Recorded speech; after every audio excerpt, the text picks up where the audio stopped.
250,000 people are in Washington for the inauguration.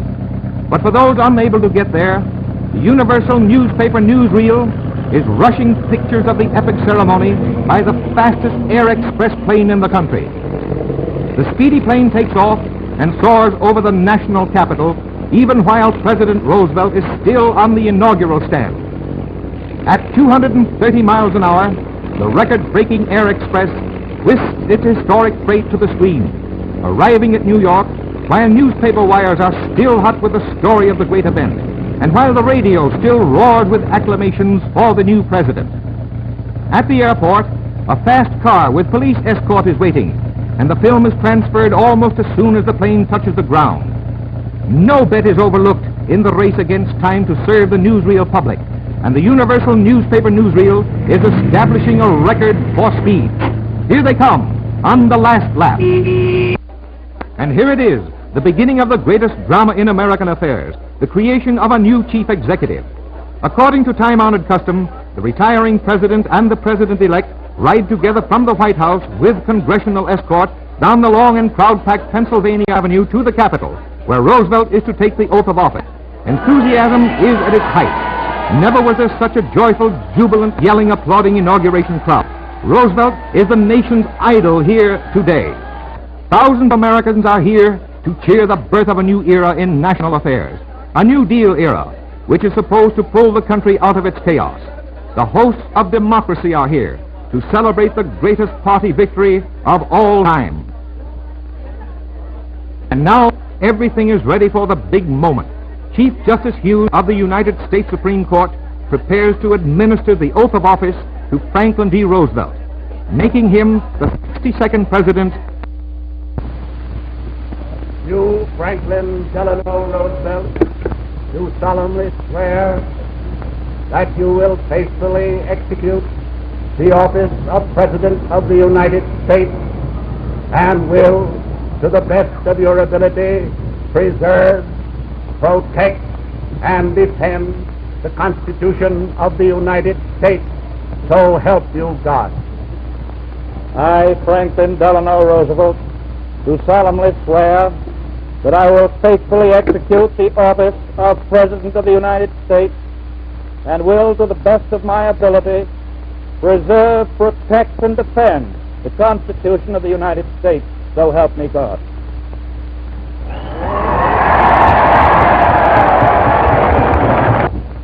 This is a day of national consecration, and I am certain that on this day my fellow Americans expect that on my induction into the presidency I will address them with a candor and a decision which the present situation of our people impels.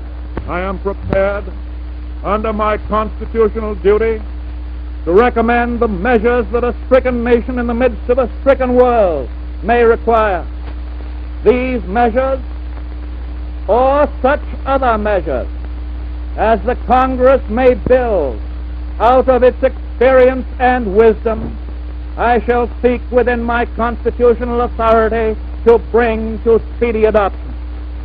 But in the event that the Congress shall fail to take one of these two courses, in the event that the national emergency is still critical, I shall not evade the clear course of duty that will then confront me. I shall ask the Congress for the one remaining instrument to meet the crisis: broad executive power to wage a war against the emergency as great as the power that would be given to me if we were in fact invaded by a foreign foe. This nation is asking for action, and action now. In this dedication of a nation, we humbly ask the blessing of God. May He protect each and every one of us. May He guide me in the days to come.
More power to you, President Roosevelt.